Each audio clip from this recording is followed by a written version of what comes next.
It was a dark and rainy night last summer. I saw a number of guys standing in front of my house. They didn't ring the bell, but just kept standing there.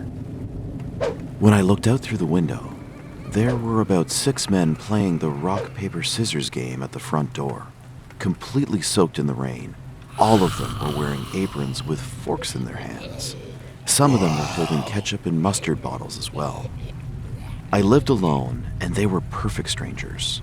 All of a sudden, they shouted, "Hey, open the door. Whatever there is in the house, we will eat it all up."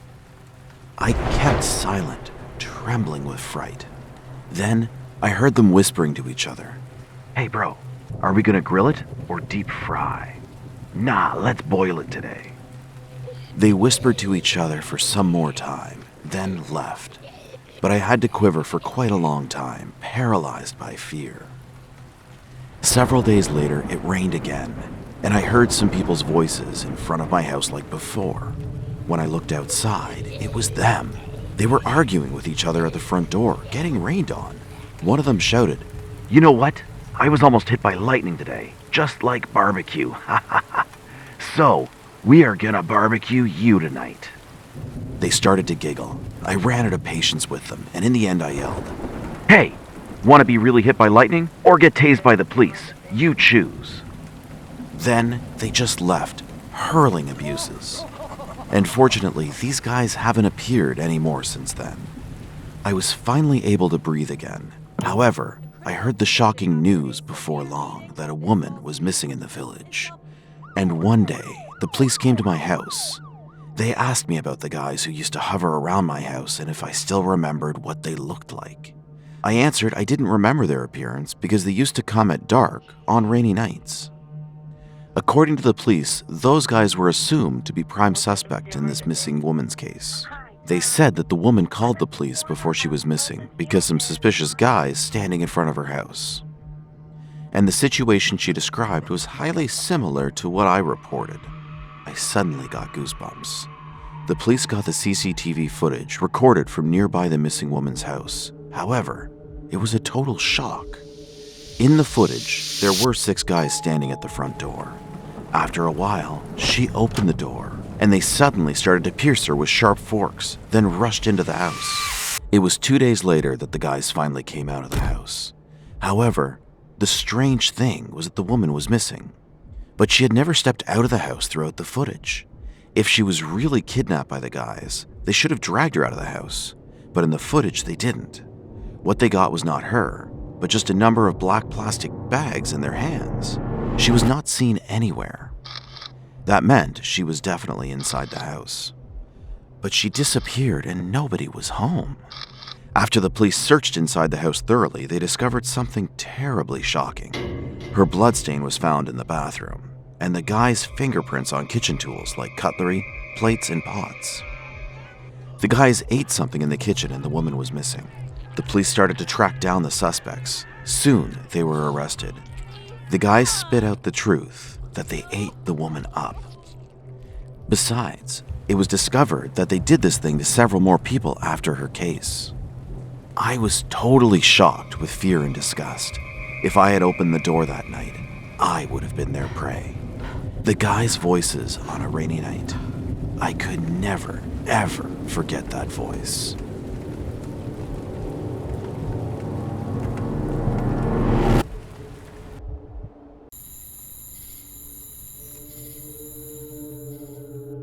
I'm from the Philippines. This happened when I was 10 years old. Our class usually ends around 4 in the afternoon, but I return home usually either 4:30 or 5 p.m. When I got home, I got a glass of water, changed my clothes, and went outside to play with my friends. We usually play hide and seek, but as soon as we get tired, we just lay on the grass and talk about what animal we hate the most. One of my friends said, "I hate lizards." The other 2 responded, "I hate cockroaches because they're dirty." Then one of my friends turned to me and asked what animal I hate the most. I replied, "Frogs." He said, "Why?" I replied, "I just hate frogs." He said, "Okay." Then one of my friends started imitating the frogs, and we just laughed at him. Then one of my friend's mom called to get him home to eat dinner, since it was already late at night. So the four of us said goodbye to each other. Our house is not that far from where we were playing. It probably took 200 steps to get to our house. So when I got home, I heard a croak sound near my bedroom window, and I knew there was a frog, but I just ignored it. I went in the house and went to the bathroom to take a bath. After that, I ate my dinner as well. I asked my dad, "Where's Mom?" My dad replied, "She'll be late." I said, "Okay." Then my dad and I continued with our dinner. Then after eating, I brushed my teeth and I went to my room to sleep. Again, I heard a croak sound near my window, and again, I just ignored it. Just to let you know, the windows in my room are not covered with curtains, so I can clearly see the outside of our house. I glanced at the clock and it was already 1 a.m., and I thought, "Oh, Mom is already home." My only source of light was from the moon. I turned myself to face the window, and then my heart stopped and I couldn't even move. I saw a human frog at my window staring at me, but I just pretended I didn't see it. I just watched that human frog with my single eye open, and that human frog was just standing there. After a minute, it started jumping, and I didn't know what to do. He jumped for 5 minutes like it was waving at me. After that, it stopped jumping and then walked away. And I fell asleep around 2 a.m. because I was bothered by that human frog that I had seen with my own eyes. In the morning, I went to the place where I saw that human frog jumping, and surprisingly, there was a very deep hole.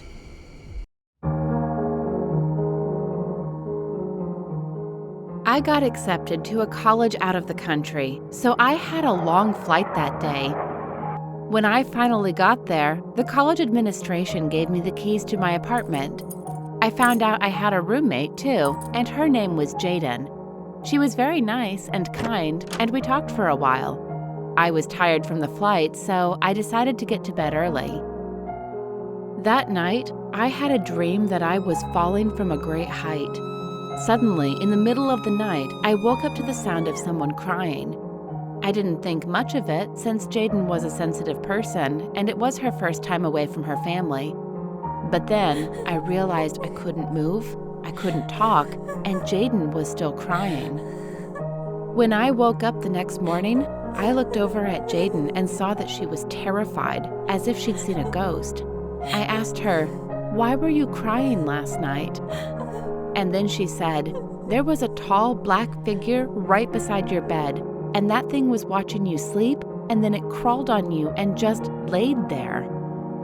I didn't believe her until she showed me a picture. It was of me sleeping and that thing on top of me. She said, "I was crying, but that thing didn't go away." I realized that was why I couldn't move, because that creature had been on me. I soon moved out of there, and so did Jaden. But 2 years later, Jaden was found dead in her house. The police found out that she had been scared to death. That thing is still haunting me to this day.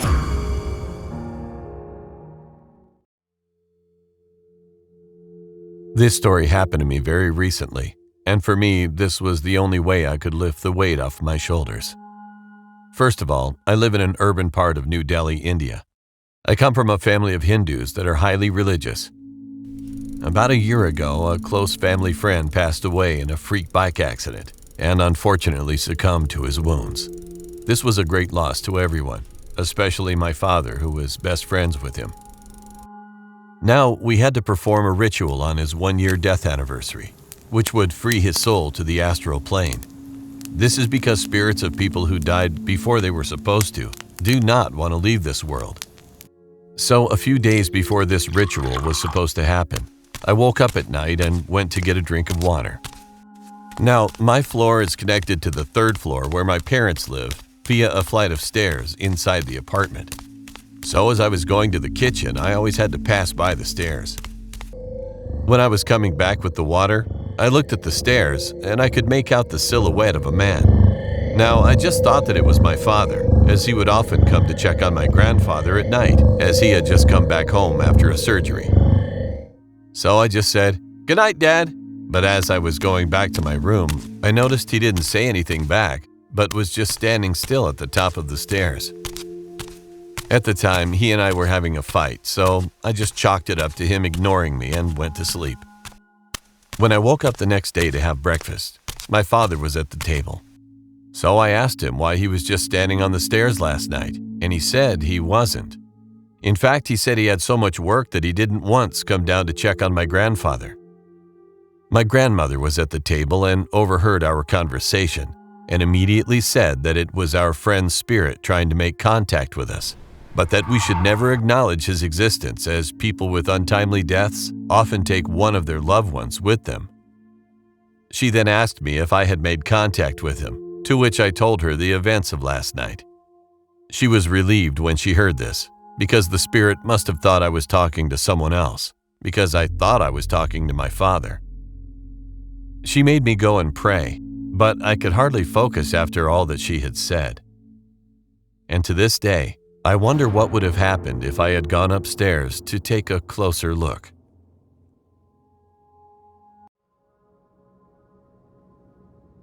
I don't exactly remember when it began, but I started to have nightmares. I was lying on the bed in my room. I heard someone sniffing around.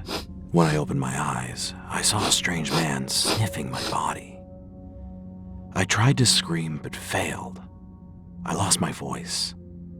The man put disposable gloves on both his hands. Then, he grasped my body and started to gnaw off my flesh. I felt unimaginable pain being eaten up alive, and it continued until I was literally stripped to the bone. Then, I woke up screaming hysterically. One day, my mom took me to the hospital, but the doctor said I was totally fine. He said too much stress could cause such nightmares. A few days later, I started to have the same nightmares again. This time, however, I stiffened up my whole body when the man was about to gnaw off my flesh like before. Then he said, "Hey, relax," tapping my body. I kept the body stiff and tense, and he kept failing to gnaw off my flesh. Then, he just had gone, saying like too hard. I sighed in relief, but the nightmare had continued again and again. Every night, different men appeared in my dream one by one and stood still in my room. If I kicked one out, then another one appeared. Each of them looked bizarre, and the way they acted was very creepy. For example, one of them pulled out all my hair until I was bald, then ate it all up. I had to feel the entire pain of being plucked out helplessly. When I woke up the next morning, I couldn't believe that it's real that I still had my hair, even while touching it. The next night, another man dropped a huge watermelon directly on my face from the ceiling height, and I had to face the pain of my nose being broken. He repeated it over and over, and I howled in extreme pain all night long. Another one came and stuck needles into my whole body. My body was stuck with more than 1,000 needles through the night. Every time he stuck it into my body, he clapped his hands with delight. After I woke up from the dream, it was like I was going completely mad. And this was really messing me up. I went to see a psychiatrist, and I said, every night, strange men appear in my dream and torture me like hell. Please help me stop this horrible nightmare. The doctor said, to them, you are the one from a different world. They're playing with you because you're interesting. And he laughed like crazy. I woke up screaming. I barely gathered my senses and found I was in a hospital. I also saw my doctor and mother. However, my mother's face turned into a strange person's face. Then she choked me, yelling out, "Get out! Don't get into another's dream!" Feeling suffocated, I slowly passed out. When I woke up after a while, I was on the bed in my room. I went to the doctor's, but what I was told to do to get better was just to take rest and recharge. I couldn't distinguish between dreams and reality anymore. I got into a huge panic and suffered from insomnia every night.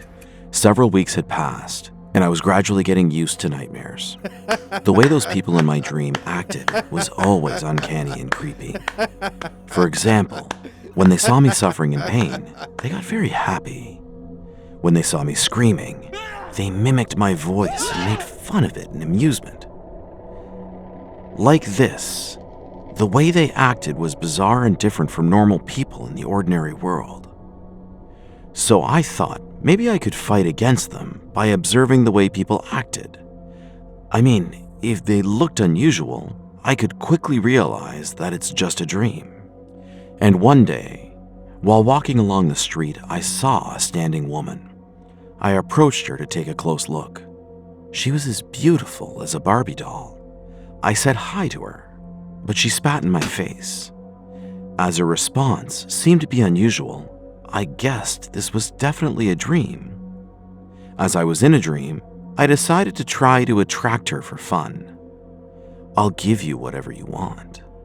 Then I walked into a jewelry store, stole lots of jewelry, and gave it to her.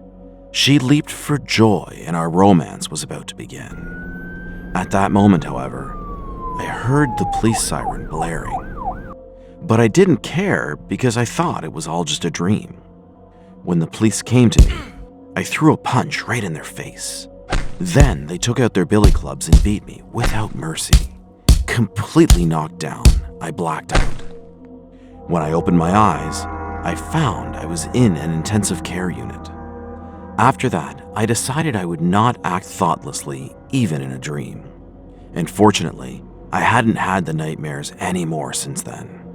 But something was still weird. People on the street stopped and stared at me, standing perfectly still just like mannequins. And when their gaze met my eyes, they ran away at full speed. Even my family, friends, all the people around me just glared at me in perfect silence at all times. Whenever I called them, they didn't answer. No one responded to me. And every night, mysterious men kept visiting my home. They broke down the door, invaded my place, and tortured me again. One guy covered my body with cement. Another one broke my bones with a hammer. And another one tried to pop my lungs by pumping air through my mouth. Every time, I barely managed to kick them out.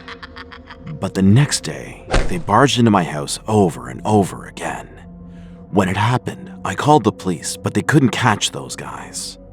Sometimes, I went to see a psychiatrist thinking I might have delusional disorder or delirium, but nothing got better. This way, I had 3 terrible years.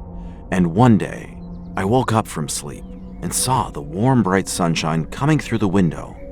At that moment, I finally realized that I had never seen the sunlight for the last 3 years. And with a splitting headache, all the puzzle pieces of my memory fell into place. I just realized that I had lived in my dream world for the past 3 years. I looked at the calendar. I thought 3 years had passed, but in reality, only 1 day had passed. I howled and cried. In the real world, I finally received psychotherapy for quite a long time. Several months had passed, and the doctors said I had gotten much better than before. Fortunately, I haven't had a nightmare since that day. I also haven't gotten into panic anymore. But I am still fearful of getting stuck in the dream world again, and fearful of failing to get out of there for a long time. My name is Lisa, and my family loved to go on road trips. We were that family that never stayed put. We constantly traveled. But this is the most terrifying experience I've ever had. Let's just say we won't be going on road trips anymore. It started when we were driving somewhere, which I won't name for privacy reasons, and it was getting dark. The hotel we planned to go to was full, and everything else was hours away. My dad continued driving, looking for a place to stay, and we came across this old-looking inn. At first, nothing seemed strange. But when we entered the driveway, we were immediately hit with a foul-smelling odor. However, we were all exhausted and hungry, so we ignored it. We knocked on the door, and out came a family. The parents looked normal, like an average white family, but the daughter was extremely pale. Her parents were blonde and brunette, and her hair was jet black. But they invited us in, and we planned to stay for a week, as nothing seemed wrong. The only thing that seemed odd was that a room was locked, but we shrugged it off as some owners don't want guests looking through their stuff. I was 9 at the time, and so were the other girls. Another family came to the inn while we were staying there. So me, the inn's owner daughter, and the other girl decided to play hide and seek. The inn girl said she was the master at hide and seek, so me and the other girl were seekers, as we bet $20 we could find her. I also forgot to say that the girl had such a crackly and creepy voice. When she said she was ready, I got goosebumps. Anyways, we split up in hope to find her faster. Few minutes have passed and I found her. I was behind her and was about to scream, "Found you!" But I looked closer and something stopped me dead in my tracks. I froze. There was the inn girl, crouching down behind the corner of the wall holding a knife. Next to her was the other girl. She was dead. Then I realized she must have been waiting for me to do the exact same. Tears streamed down my eyes. I had to get out of there before she saw me. I quietly went up the stairs crying. Then I heard something that made my heart stop. The girl was at the bottom of the stairs, staring at me with wide eyes, smiling. I screamed and ran to the bathroom, locked it, and grabbed my phone to call the police. I was crying in the bathroom for a few minutes while the girl was pounding on the door. Then suddenly, I heard cop sirens and footsteps rushing away from the room. I noticed that immediately when the cops arrived, the owners of the inn ran away. I went downstairs and hugged my parents, told them what happened while the cops were bringing the girl's dead body away. I felt really bad for the girl's parents. I told the cops what happened and told them about the locked room. So I followed them to the room and they burst the door down. We were all hit with the same foul-smelling odor, and I froze when I saw what the cause was. Dead bodies, leaking with blood, were piled up in the room. Some were decapitated, and some missing limbs. We left the inn, and we never went on a road trip again. One night, I was awakened by a strange voice. "Master, where do you want me to stab?" As a voice was heard right in front of my face, I opened my eyes, totally frightened. What I saw was a strange man talking to the air with something sharp in his hand. "Want me to take her heart out of the body?" He was putting a surgical blade or something like that right to my chest, and he said, "My master ordered me to take out your heart." While his face was heading to me, his eyes were looking at the ceiling. Snorting violently like he's getting the adrenaline rush, he kept nodding his head, then said, "Yes, sir, I'll get right on it." He told me, "Let me know how it feels when the knife penetrates into your flesh. Here it goes." I pushed him off, screaming. Then he said, backing off, "Master, I can't take out the heart. She keeps moving. What should I do now? Knock her out or kill her?" While he was talking to the air, I called 911 right away. Then he ran out of the house super fast, maybe as fast as Usain Bolt. About 10 minutes later, the police arrived, but the man was already gone. I didn't understand how he could come inside the house, though. I certainly locked the door. Was it an illusion? No. I could still smell him in my room. The smell from his mouth was totally strange, which I'd never smelled before. It smelled of blood, and also it was like he ate something rotten. Next night, I went to bed after triple-checking if all the doors were locked tightly. But in the early morning, I heard that voice again. "He wants me to serve a palatable dish made with your fresh gut, kidney, eyeballs, and brain." He put the knife only about 1 centimeter away from my eyes, and he shouted into the air like, "I'm gonna poke her eyes out for you, master." At that moment, I kicked him hard, screaming, and ran away to the bathroom. Then I locked the door and immediately called the police. He followed me to the bathroom and kept shouting, "Guess how many seconds it would take until your heart stops? Would it struggle hard to beat even outside your body? What do you think?" I shouted, trembling with extreme fear in the bathroom. Well, why don't you just count how many seconds it takes until the cops arrive? Then he shouted back with anger. Count 10, and then I'm gonna poke your heart out first. And then he stabbed the bathroom door like mad. Fortunately, I heard a police siren outside in a minute, and the police rushed into the house, and he was arrested. Even getting arrested, he shouted into the air, "Forgive me, master. I'll definitely serve a nice dish for you next time." According to police investigations, a number of books and pictures related to Satanism and ancient rituals to eat human organs were found in his house. Besides, there were books about anatomy and relevant materials, surgical instruments, and even an operating table.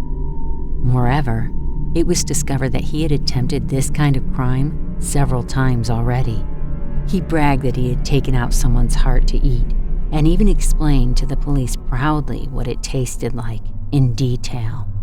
In addition, he showed some satanic drawings on his body, which looked like symbols of Satan made with a knife, shouting like that the master had given him an eternal life. When the police asked him who the master was, he answered like this: "We are not the only beings in this world. There are more than we know. Who I serve is far stronger and superior than human, and he likes to eat human heart. I'm his servant and under his command. Ha ha ha." He got imprisoned after all. But before long, he was found dead in jail after taking his and other prisoners' eyes out.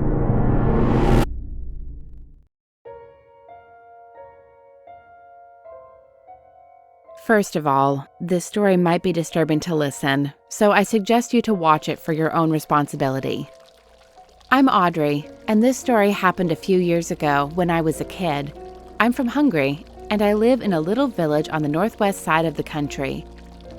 Our street isn't so crowded. We live in the middle, and the others are a bunch of old couples, except for that one boy who was around my age. Let's call him Vincent. We never talked to each other because of his family. They were very strict. They've never let him out, and his mom used to hit him a couple of times too. One day, his father got enough and the family broke apart. The dad moved out, and Vincent cried a lot because he was the only one who really understood him. After a couple of months, there were still the two of them in the household. We usually heard a lot of screaming coming from the house if we went for a walk in that direction, though we thought they are going to stop soon, but we were so wrong. One day, the moms got enough of Vincent. She clearly didn't love him and wanted to get rid of him. She even blamed him for the divorce with his father. So, Vincent was out of the house because he had to go to the nearby store. Meanwhile, the mom hired two crazy homeless men to get rid of him. She didn't want to do it herself because she would get in trouble, so she offered a lot of money for the two men to basically eliminate his own child, and they, of course, said yes. They didn't have anything to lose, so any money could come in handy. Like I said, Vincent was in the store, and when he came out, it was dark already. He started to walk forward, but then he saw the two homeless men. He slowly approached them because he was kind and wanted to ask if they needed anything from the store. The two men smiled creepily, looked around, and when saw that nobody was near, they grabbed him roughly and started to pull him. Vincent fought so hard, but they were much stronger, and they managed to pull him into the nearby cemetery. One of them punched Vincent in the face so hard he fell to the ground. Then they both started to beat him until he was almost unconscious. Then one of them went away for a second or two and came back with a big shovel. Vincent was crying really hard at this point, but the guys just laughed. They dig a big hole, threw Vincent in, and buried him alive. After a couple of weeks, the police found his body and started to investigate the case. They asked a bunch of questions from the mom, yet they have never found the homeless guys. They've disappeared for good. When we heard this story, we weren't allowed to go out after sunset. In fact, I wasn't allowed to go out at all. But the worst thing is in this story, that they have never caught the mom. Rest in peace, Vincent.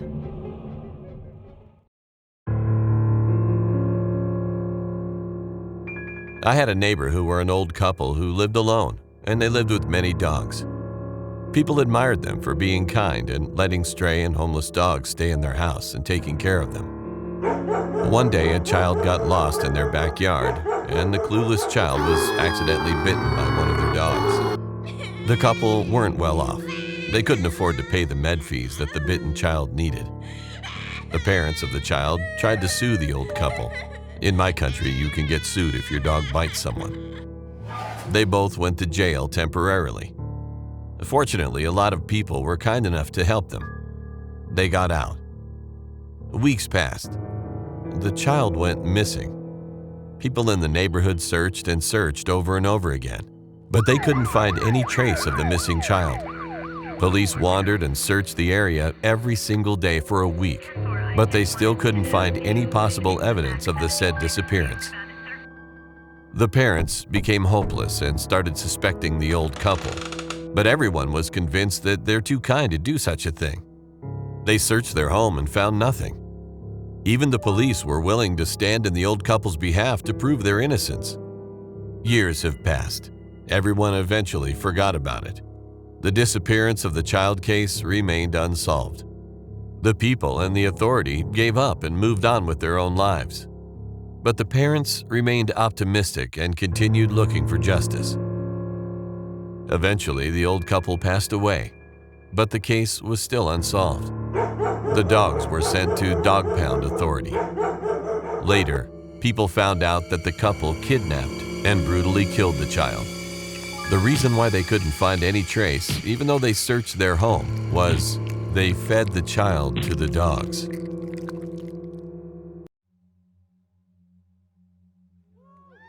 This is about a disastrophe happened in a party 3 years ago. I met a beautiful woman there who gave me an unforgettable nightmare. When we met first, she shouted, Finally, I got you. And she continued touching my forearm. I've been looking for an adventurous and powerful man. So I told her I was born to be a powerful male. Super powerful.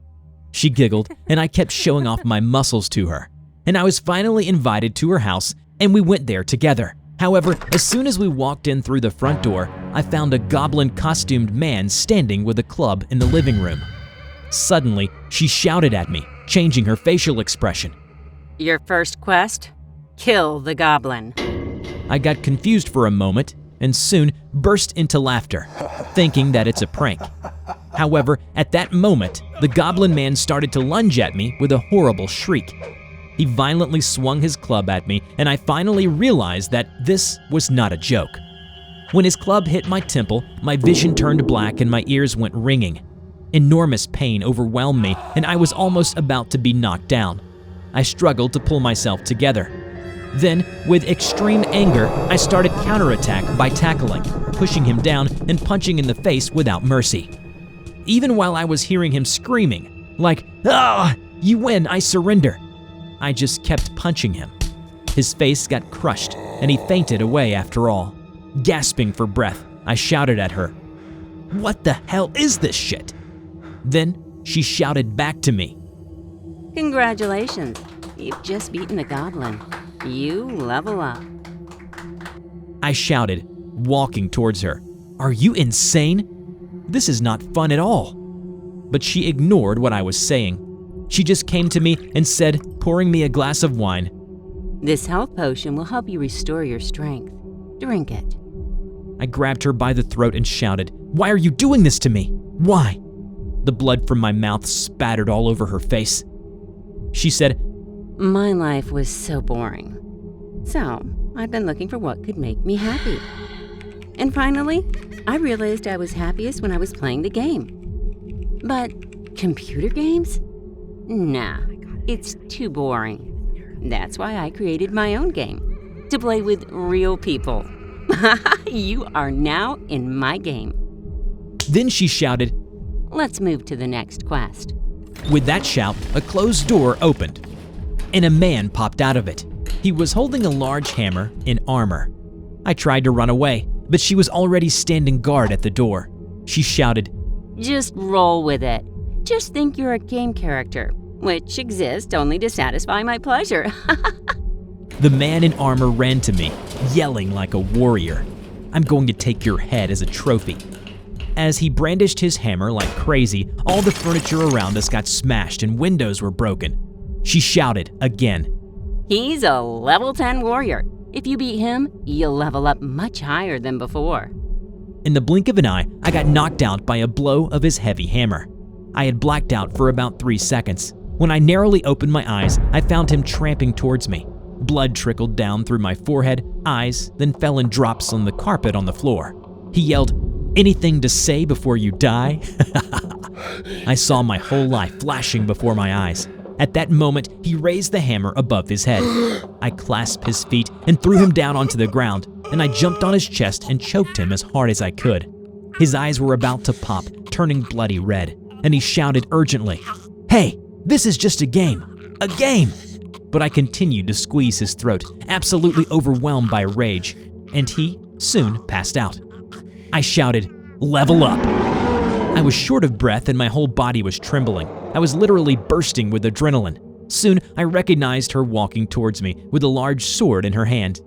Congratulations! You completed your quest, and here's your level up reward. I quickly snatched the sword and put it to her throat. She tried to run away in fright, but I immediately caught up with her and cut her back without hesitation. She collapsed, but I couldn't make a real wound because it was a fake sword. She shouted, almost on the verge of tears. How dare you! I'm the creator of this game! I yelled, kicking her back. Game is over. Then I shouted inside the house. Anybody here? And I heard many people's shouts back from a number of rooms. We want to level up. Give us a quest. That creepy scene really gave me the creeps. I got out of the house right away and called the police, and she was caught and brought to jail. After some time, the police informed that there were 6 men locked in the house and 4 dead bodies found in the cellar.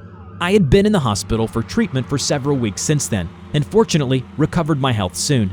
And I have practiced wrestling harder than before. If I hadn't beaten those men, I couldn't have been here. Please, guys, always be careful and trust nobody at all times.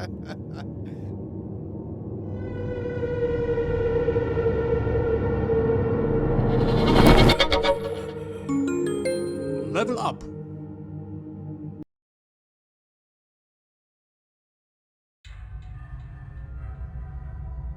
My name is Dhruv. I'm from India, and this story I'm going to tell will never be forgotten in my life. So let's get started. I was living in my village because the pandemic stuff and all had happened in my country, so me and my family went to my village. The village was built during the 80s, so it was quite old. One night, me and my aunt and my sister were watching a show on my aunt's phone. My sister fell asleep watching the show, so me and my aunt were watching it. After the show got over, we turned off the phone and went to sleep. After 15 or 20 minutes, I heard a cow mooing, so I thought it might have seen something and was mooing at it. So I went back to sleep. Then after a few minutes, it did it again. I thought the same thing again and fell back asleep. Then it did it again and again. This time I got scared, and then I heard footsteps. I knew that someone was outside the house. Then it became silent, and then I could hear something moving. I was so scared. Then I realized the sound was the moving of a bamboo stick gate. Because the village was built in the 80s, there were no gates at that time, so the villagers made gates of bamboo sticks so that no animal could get in. Okay, let's get back to the story. I heard it again and again. It was like it was moving the gate. Then it suddenly became silent again, and that made me feel a little bit relaxed, so I went back to sleep. After an hour, my sister wanted to go to the toilet. She woke me up and said she wanted to go, so I went with her. While she was doing her business, I thought of going to the place where I heard the noises coming from. When I went there and I saw what I saw, I was shocked. I saw a lady in white torn clothes standing next to a bamboo gate, and she was moving it. I was frozen in fear, and I was shaking really bad. Then the lady turned around, and her face was even scarier than I thought. Her face was covered in blood. She had red glowing eyes and sharp teeth like a vampire. I was frozen like a statue. Then she started an awful scream and was running towards me. She was almost going to reach me, and then I collapsed right there. The next morning, I woke up on the sofa and everyone was looking at me. I asked, "What am I doing here?" My sister said that when she washed her hands and was coming out, she saw me falling down on the ground and started shouting. Everyone came and were shocked to see me in this condition. They carried me and brought me inside. After that, I told them everything about what had happened, and my aunt was shocked. She said that the woman was once a beautiful girl, and many men had a crush on her. One of the men proposed to her, but she said no.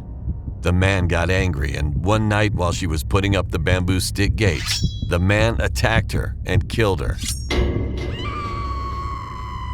Many villagers have said that they've also seen her. After hearing that, I got scared. After that incident, I never saw that girl again, and I don't want to.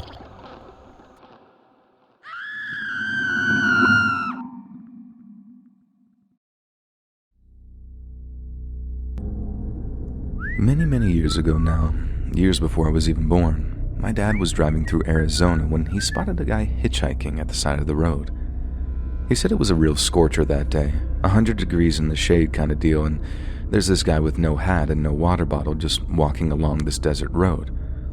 Being the all-around great guy that he is, my dad pulls over and offers him a ride, claiming that there was no way the dude would have made it out of the valley without getting some serious heat stroke, probably. The guy seems incredibly grateful. He jumps in the car and they take off down the road. My dad asks the guy where he's headed, and the guy replies, "Next town over," before chugging from a bottle of water my dad offered him. They commenced a little small talk as they drive, and the guy tells him some common first name like Tom or Dave or something. Turns out the guy had been hitchhiking all the way across the state because he wants to cross into Mexico on account of his 90-year-old abuelita who was sick, and he wanted to see her before she passed on. The fact that he didn't have any money wasn't going to stop him either. He wanted to be at her bedside when she passed. My dad thought that was just about the sweetest thing he'd ever heard, and the hitchhiker looked like a real hard guy too, I guess you'd say. So it was extra touching seeing how you'd never really expect that from him. But everyone loves their grandma, I suppose. They ended up driving together for way longer, and they worked out which point my dad would be farthest south using an old road map so the guy could get out as far south as possible so he wouldn't have much further to go. He gets out and my dad wishes him luck, and then he goes driving on his merry way. Some way down the road, a cop car appears in my dad's rear view, puts on its lights, and pulls him over. Like a model citizen, my dad pulls over, hands at 10 and 2, then asks the officer what the problem was. The cop doesn't say anything. He just asked to see his license. He took a good long look at the license, then told my dad to get out of the car. My dad then gets out of the car, and the cop starts searching around it for a while before closing the driver's side door and walking back over to him. The cop asks him if he picked up a hitchhiker a few miles back, and my dad says yes. The cop then asks if his name was something other than Dave or Tom, some Hispanic name, and my dad says no, that it was the plain common name that he'd been given. The cop then produces a photograph, and the guy in the picture is none other than the hitchhiker my dad had just spent the last hour or so with. When my dad says yes, that was the guy he just picked up, the cop told him he needed to follow him to the closest precinct to answer a few questions, because the guy wasn't some dedicated grandson headed to see his abuelita. He was wanted for the murder of a cop, and he was fleeing the country. The cop told my dad that the guy would have killed him for his car just as soon as look at him, and that he'd probably have taken him hostage if they performed a traffic stop on his vehicle while Mr. Abuelita was still in the car. Knowing how close he'd been to danger really shook my dad up. He was only in his 20s at the time, early 20s too, still naive and stupid brave enough to just randomly pick folks up. Says the whole thing really changed his perspective on people, and he was much more cautious afterwards. Glad he was too, otherwise I might not even be here to tell this story for him. Rest in peace, Dad. Your kind, generous, silly self is missed infinitely.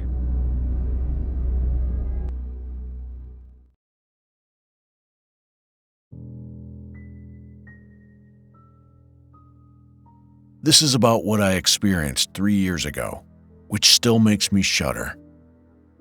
One night, I found a bar in an alley on my way. I had lived in the area for 10 years, but had never seen this one before. Weird music was flowing out of the bar. It actually sounded like creepy noise rather than music. I walked into the bar with curiosity. It was already packed with so many people. Interestingly, the place was full of beautiful women. I sat at the bar, thinking beautiful women from all around the world had gathered here. Bartenders also were stunningly beautiful and handsome. While slowly sipping the drink, my eyes met a woman's, and she approached me. I tried to avoid her gaze, because my heart beat about 3 times faster than usual in front of beautiful women. She slowly came up to me and brought her face close to mine. I just forgot to breathe because of her flawless, gorgeous face. The smell of alcohol on her breath was just like out-of-this-world perfume, and I couldn't help but get a crush on her in the blink of an eye. When she asked me to go to her place together, I couldn't even believe my ears. We finally got her home. She whispered she loved me. That night I soon fell asleep, obsessed with extreme happiness. When I woke up early next morning, it was unbelievable, but I was lying on a bed in an abandoned house, and she was nowhere to be seen. The bed was stained with something dark red, like old blood. Feeling startled, I looked around, but there was nothing in the empty house but cobwebs, dust bunnies, and mice. In suffocating silence, I heard only the sound of insects and howling wind through the cracked window. Completely frightened, I ran away from the place, and I finally recognized that this abandoned house was in the middle of a thick forest. How could I have spent a night in a place like this? Who was she last night? Meanwhile, I found my car parked in front of the house and I quickly drove home. When I checked my dash cam, I was shocked. In the footage, I was driving alone to that house. Besides, I just kept speaking alone, though there wasn't her voice back. Then, with whom did I spend the night? Who the hell was that? What was worse, some changes began to happen in my body. My body began to smell weird. My eyes turned reddish and the skin turned purple day by day. I also quickly lost too much weight. Sometimes I felt like I had absolutely no energy, and I collapsed from time to time while walking. In such cases, I even couldn't get up because I had no power, and I had to struggle hard just to push myself up from the ground. At work, I spent time sitting in a chair, only half conscious, and my boss often criticized me fiercely. "You can't be like this at work. Who did you sell your soul to?" Even when I got back home, I couldn't do anything, but just lie on my bed and recall the night I spent with her. As time went by, my incredible craving for her grew more and more. And one day, I couldn't stand it anymore. I just drove to that abandoned house at 2 a.m. I was like completely out of my mind. When I arrived at the house, she was there. Besides, there were 2 more beautiful women. They got highly delighted looking at me.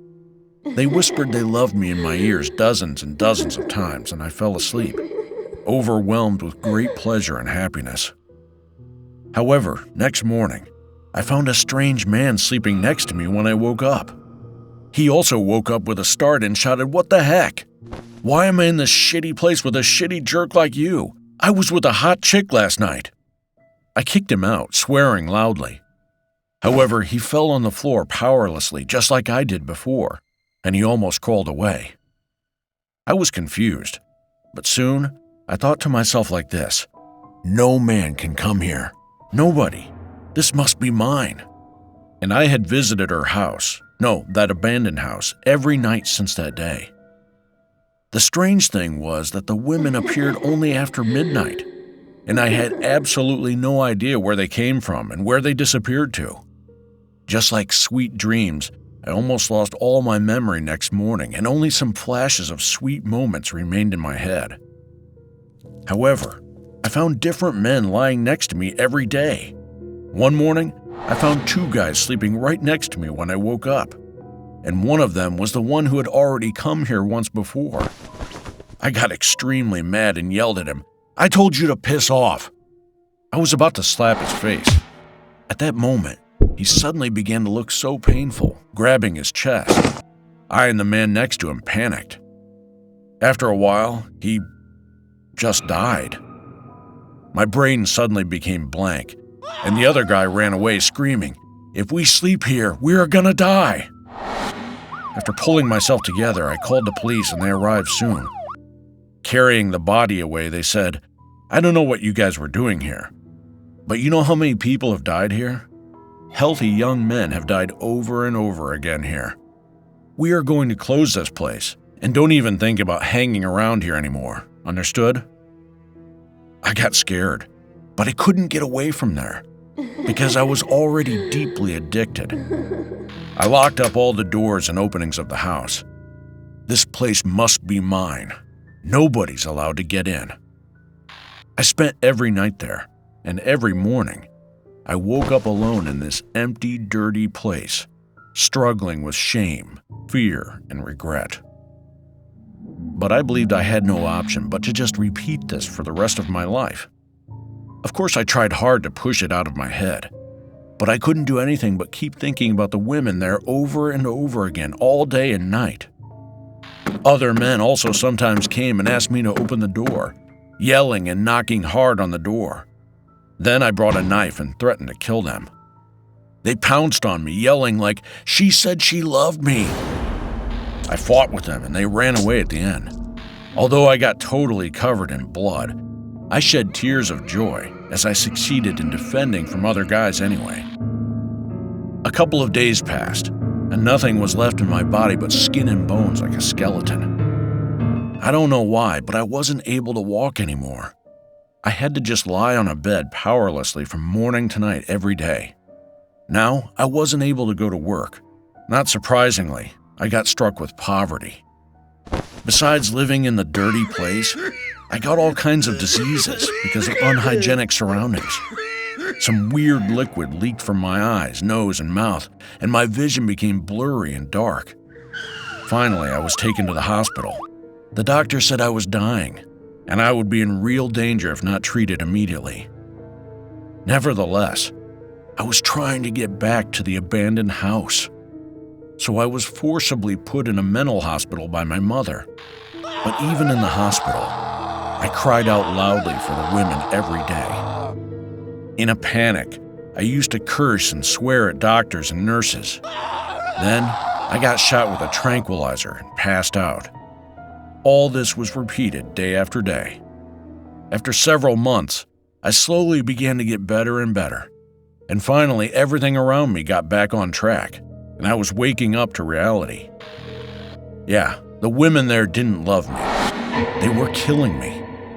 Curiously, however, I didn't remember their face, phone number, or whatever about them. Nothing left in my head. At the end of a very long treatment, I could get back to normal, and I've never been anywhere near the place until today. But I know that there are still many men going to that abandoned house, and that they will end up dead. But I can't save them, though. Once I put my foot in the house again, there will be really no turning back. So I warn you, if you meet these women by any chance, never follow them. They are not real. They are just an illusion, existing only in your mind.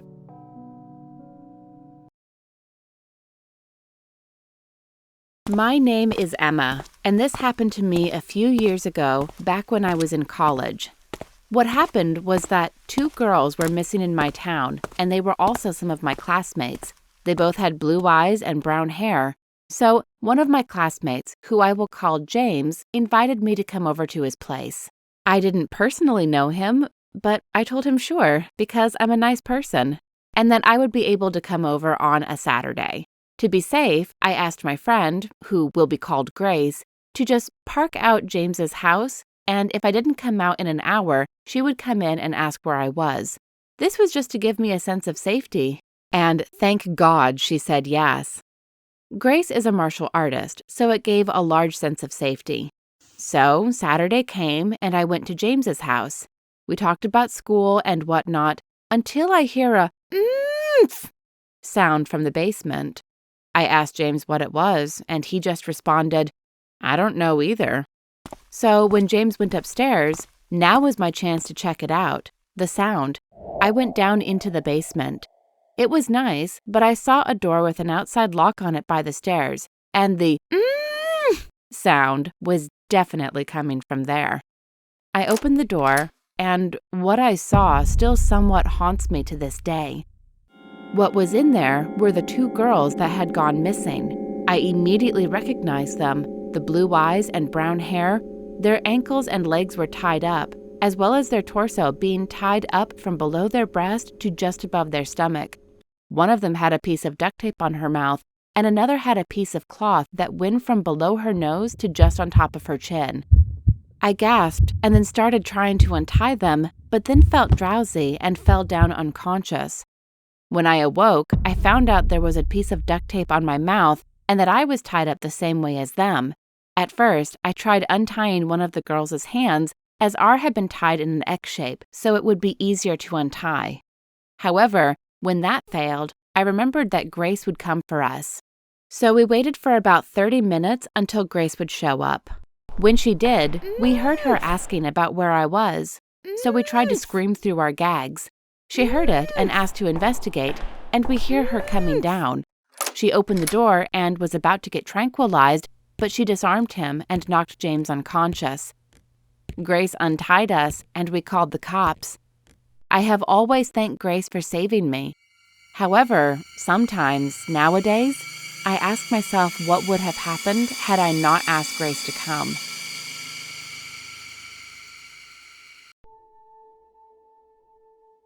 When I was young, my father used to come home late at night.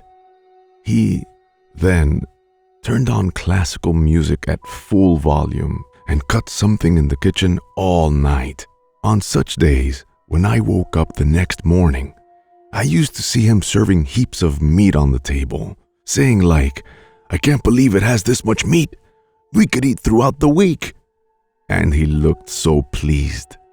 One day, he came home with a dagger stuck in his thigh. Struck with fear, I was about to call 911, but he shouted, "No, don't call 911, or my quarry will run away." Then he did first aid and put a bandage on the wound by himself. After that, my father fell into a coma and woke up 2 days later. When I asked him what happened to him, he said, "I was bitten by a wolf while hunting." I didn't understand what he meant then. Time passed, and I was about 12. One day, I woke up early in the morning and heard him humming in the kitchen, which was full of the smell of roasting meat. I walked closer to the kitchen and saw him cooking alone. Soon, he was going downstairs to the cellar. I also went after him to surprise on the sly. In fact, I hadn't been to the cellar because my father always kept it locked. I followed him to the cellar and watched him taking meat out of a large fridge. However, I saw the meat in the fridge. It was human meat. I shouted in panic, "What the heck are you doing here?" My father turned around and said, "Oh, my boy, this is the most perfect meat on the planet. Fish, animal, none of those things can dare to compare to the taste of this." I ran upstairs screaming. He shouted from behind, "You had it already! You know how tasty it is!" Thoroughly confused and disgusted, I threw up. I had no idea what to do. I was just a little boy. And I turned 18. One day, my father put me in the car, saying we're going camping in the mountains.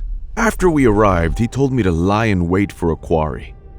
I said, crying, that I wanted to go home. But he gave me a hatchet and said sternly, "Now, feed yourself on your own." I could see it was not a joke through his determined face. We pitched a tent there and had hidden ourselves for a couple of days. My food from home was already gone, and I struggled hard to hunt small animals like a rabbit or something like that because I literally had nothing to eat. But my father didn't seem in the least interested in such things. After several more days, I finally found a climbing couple passing by in the area. When I was about to say hello, with the delight of seeing people after a long time, my father threw 2 sharp knives at them, and those exactly penetrated their necks. It took only about 3 seconds to kill the 2 on the spot. I screamed with terror while my father shouted with joy. Our voices echoed through the whole mountains like bizarre harmony. After that, he wiped off bloodstains around us using a special solution. Then he threw the dead bodies into the car and we came back home. My father gave me an old book, which looked decades old and worn out. Read it and master all the techniques in this book. Then you can be a great hunter like me. As he said, the book described dozens of perfect techniques to instantly kill a person. There were a variety of cruel and brutal killing techniques that we could not learn even in any army or martial art. It made me speechless with shock. I tried to persuade him to stop, saying this was totally wrong, but he said, "Just try once, and you will see how fun it is." I couldn't say a word. I thought to myself over and over again whether to call the police or not, but I couldn't put the only family I had in jail. And as usual, he had continued to hunt. Every day we had heaps of meat to eat on the table, and consequently, a number of their belongings had been also getting piled up in our house. But I couldn't eat the meat anymore. Since that day, I had just waited for the right time to leave. And one day, that incident happened that I could never forget for the rest of my life. When I came home from school, I saw him sitting at the table. I asked him what he's doing there, but he didn't answer nor move at all. I approached him and found his body had already gone ice cold. I was completely shocked. At that moment, I heard a man's voice behind me. Well, did he ever think about his last moments? The moment to be hunted by someone else? I looked back in fright and saw a man aiming at me with a bent bow. He was all dressed in a whole ghillie suit covered with green grass and leaves. I screamed in terror and started to run away desperately. But after a few seconds, his arrow thudded into the back of my ankle. I collapsed and started to crawl on the floor. Walking towards me with heavy steps, he said, "Your dad ate up my friend." He pressed the knife close to my stomach as if he was about to stab me. "And you had it too, right?" "Oh my God, please don't kill me!" I put my hands together, pretending to beg for my life, and attacked his throat in the blink of an eye. He uttered a piercing shriek. He became unable to breathe and rolled around on the floor, grasping his throat. Yeah, it was one of the techniques I learned from the book that my father gave me. After, I picked up the knife right away and put it close to his neck. I called the police, and soon, the police arrived and they arrested the man. After several days, my father's funeral was held and all of our relatives gathered. However, one of my uncles whispered in my ear, consoling me, "Did you learn how to hunt from your dad? If there's anything you don't know about hunting, just tell your uncles. Seriously, I am the best hunter on this planet." I stared at him in astonishment. He continued, nodding his head with a smile. "Yes, it's the most perfect meat on the planet." I stormed out of the place, screaming like mad. Since that day, I had cut all connections with my relatives and moved out to a place where no one knew me. But even in my new place, I used to have nightmares almost every night. In the dream, I used to be chased desperately by those who were killed by my father. They popped up with their body parts cut off and cried out saying "You ate me up!" Then I woke up crying all in sweat. And it's been 7 years since then. I still can't believe all this happened to me. Maybe because of that huge mental shock, I might have been making myself believe all this was not real. Now all my memories have become faint and even good memories with my father are almost gone. Even I'm actually not sure whether I really lived with my father or not when I was young. Nevertheless, there is one thing I still clearly remember. It is my father's happiest face while hunting. My name is Delilah, and this is my story. So, when I was around 8 years old, I lived in a small town in Spain named Besalú, Catalan. So basically, everyone in the town knew each other. all the parents knew the other parents and their kids. So I also knew all the parents and their kids. I always played outside with them from the time when I got home from school to the time our dinners were ready. I had these friends, and for the sake of this story, we're going to call them Sally and Thomas. To this day, these people are still my best friends. And when we were little, we were called the Three Musketeers due to how much time we spent together. It was a Saturday morning, and I had asked my mom to play outside. When I got out of the house, Sally and Thomas were already waiting outside for me. After a while, we decided on playing a combination of hide and seek and tag. I started counting, and Thomas and Sally ran away to hide. When I got done counting, I looked around for a few seconds, then ran to look for them. I searched for a few minutes and couldn't find them. There were these big trees behind our houses, so I decided to go look for them in there. After a while, I still couldn't find them and was about to give up when I heard leaves crunching. When I turned around, I saw a figure dart behind a tree. I thought I had found Thomas and ran to the tree. There was a man crouched down behind the tree. He had on dirty clothes, and I heard him crunching on something. I tapped on him and yelled, "Found you, Thomas! You're it now!" The man slowly stood up. When I saw how tall he was, I realized he wasn't Thomas. He turned around, and I saw blood and blue feathers around his mouth. He smiled at me and held out his hands.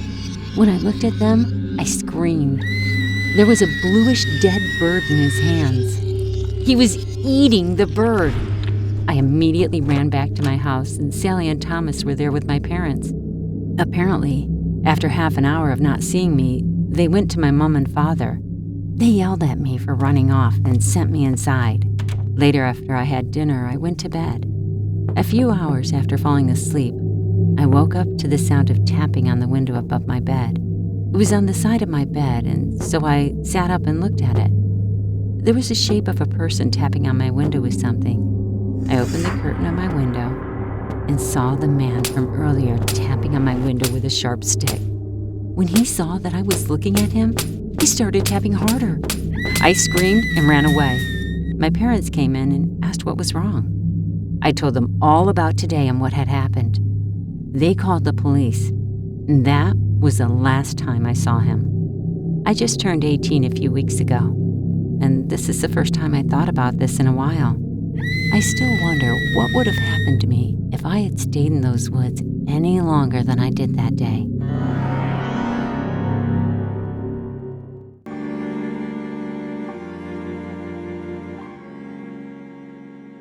This is a true story of mine, which I still get chills when I think of it. It was the winter in 1989. I was 15 back then.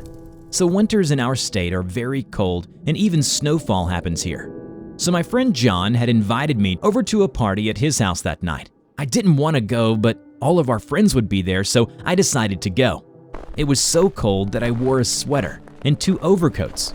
I set out for his house, which was around a mile from mine. So on the way, I saw a girl. She would have been around the same age as me. She was very attractive and was wearing a little old-fashioned clothes. Long hair up to her waist, lavender pink dress, but they were indeed so beautiful. I went up to her and asked, "Hey, what are you doing alone on such a cold night?" She asked me, "Are you going to the party?" I replied, "Yes, and by looking at you, it seems that you're going there too." She said yes, and then we started walking together towards my friend's house. I haven't seen her before, but again, I only just came here a year ago, so it could be that I just never came across her before. I asked her, "What's your name?" And she told me, "It's Julie." There were quite a lot of people at the party. So in the party, everyone seems not to know her. They thought she was my friend. I did not deny it. She had a very charming personality, and she was with one group a moment and then the other group the next moment. Everyone liked her. But when the food and drinks were served, I noticed that she didn't eat or drink anything.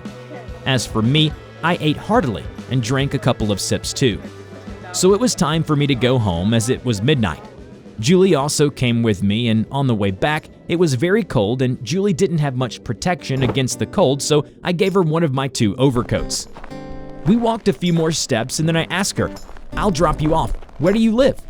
She told me, "There's a shortcut up ahead through the alleyway. I live just up there ahead in Wolfsburn. I will go there, but thanks for insisting to help." I told her, "I had a great time with you. You can return the overcoat whenever you want." She came ahead and kissed me on my cheeks, and then we waved our goodbyes and went our own way. The next day, I was in awe of Julie, so I decided to meet her. I went up to that alley where she told me she lived ahead of there. When I went through, there was a house which was empty. No one lived there. It seemed like it was empty for years. Had Julie played a joke? I went up ahead and there lived the Taylor family. I went to their house and asked, "Does someone named Julie live anywhere near?" I met her at the party yesterday and she told me she lived just ahead of the alley. When I went there, it was an old abandoned house. Mrs. Taylor told me, "I don't think any Julie lives here anywhere." And about that abandoned house, it's called Wolfsburn House. The McKinnon family used to live there 40 years ago. They moved out when their only daughter had died. She stopped and gave me a queer look and continued, "I think her name was Julie. She had died of an accident. I think her grave is just up ahead in the cemetery." I got chills when I heard that. I thanked Mrs. Taylor and went on towards the cemetery. There were a lot of graves, but it didn't take me long to find Julie's, and it was carved Julie McKinnon, 1933 to 1949. With us one moment, taken the next. Gone to her creator, gone to her rest. And there behind the grave, neatly folded, was my overcoat in the grass. To this date, I still remember her beauty, her charming personality. I will never forget her.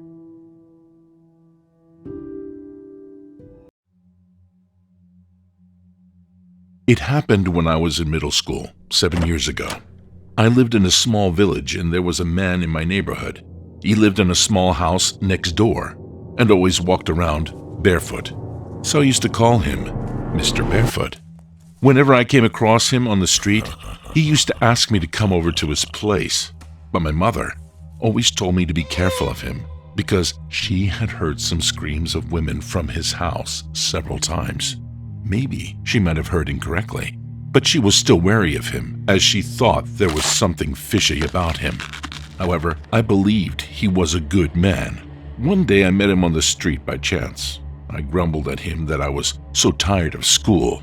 Then he said, smiling broadly, "Oh yeah, you want to stop being annoyed by such crap and be free, right? I know how to set you free. Come over to my place and I'll show you." He held out his hand. However, just for a fleeting moment, I sensed something horrible about him. I mean, from his hand and his eyes, I felt like if I did hold his hand, he would just haul me into his place. I turned him down, saying my mom wouldn't allow it. His mouth was still smiling, but his eyes were not. He was actually frowning, and his hands were trembling. I hurried to school. When night fell, I wasn't able to sleep because of the irresistible lure of curiosity. So I went to his house on the quiet and peeped into his place through the window. In the house, he was eating bread with a glass of wine at a dining table covered with food. There were also women lying around on the couch and bed. It looked pretty weird, so I went home, and I didn't take it too seriously. After that day, he would continue to shout at me whenever we happened to meet on the street. Set you free! One day, it was very noisy outside. I went out to see what was going on. Police officers. They were located at Mr. Barefoot's house. I heard a shocking thing, that 3 dead women were found inside. Each of them was lying on the couch, the bed, and the bathtub.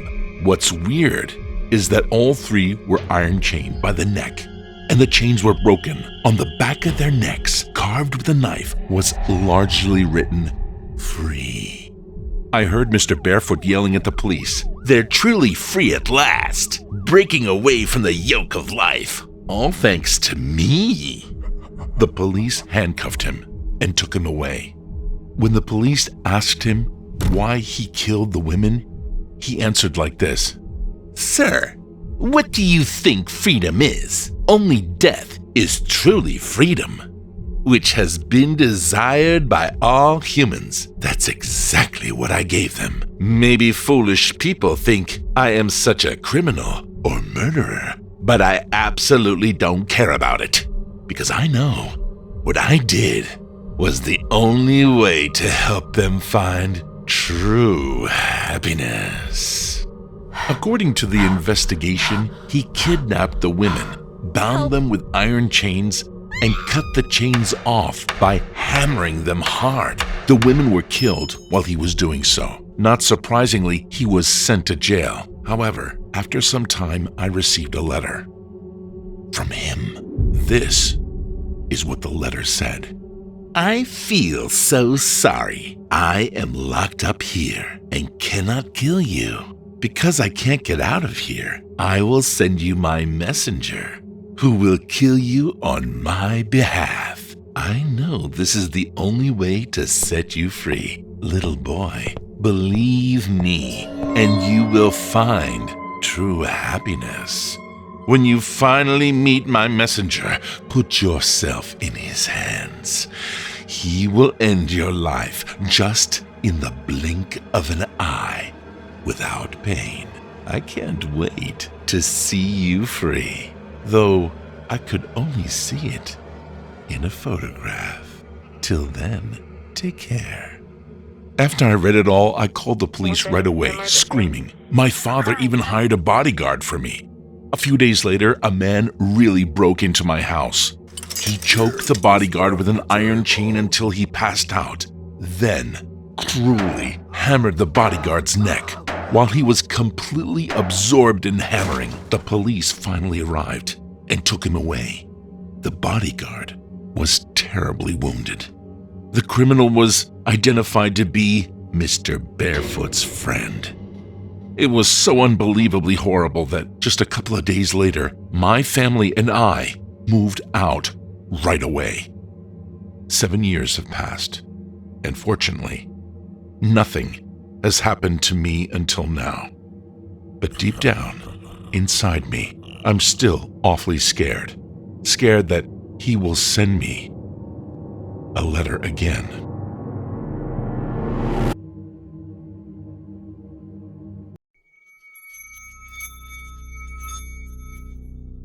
When I was in 5th grade, I had a best friend. At the time, exorcising spells were popular, and all you needed to do was chant something.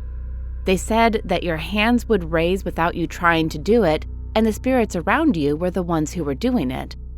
We were curious, so we watched the other kids do it, and my best friend asked me to perform the spell on her and see if it really worked.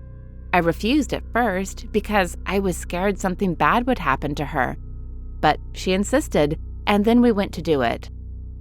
I chanted the spells in a loud voice and was laughing because nothing even happened, saying it was fake and made up. But a few seconds after, my friend's hair started to rise. But what was really weird was it rose up like something was holding her hair.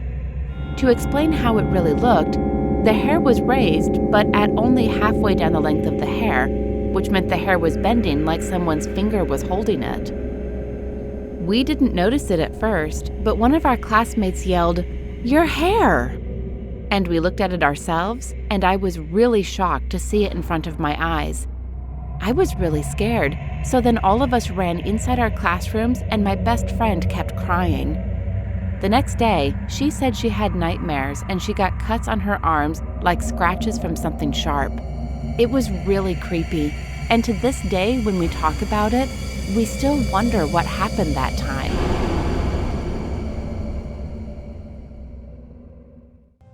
When I was in the 7th grade, I had to call my dad, but because I'd left my phone at home, I couldn't call him.